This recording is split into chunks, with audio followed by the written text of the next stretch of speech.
Simpleng ginisang papaya na may sardinas po ang ating ulam ngayong hapon.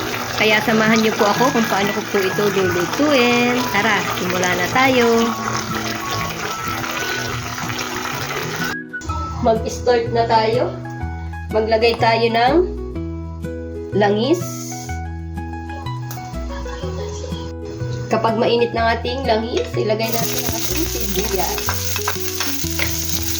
Halu-haluin hanggang lumabas ang aroma. Kapag ayos na ang ating sibuyas, isunod na natin ang ating bawang.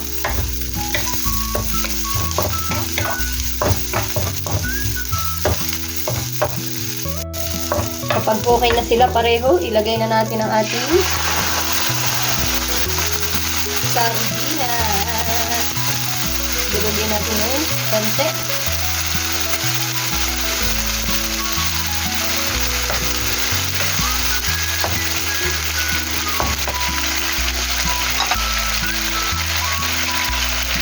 Maglagay tayo ng konting asin. Konting pangpalasa. Tapos, ilagay na natin ang ating papaya. Yes po, ginisang papaya ang ating ulam for today's video. Ulam na ayaw ko noon. Ngayon ay namimiss ko na.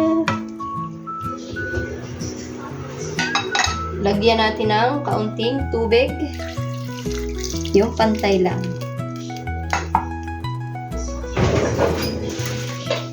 Takpan muna natin at balikan natin mamaya. Check na po ulit natin at parang siya ay labog na. Sakto na po yung ating papaya. Lagyan po muna natin ng kaunting sili, 3 gayat, pangpa-agaw,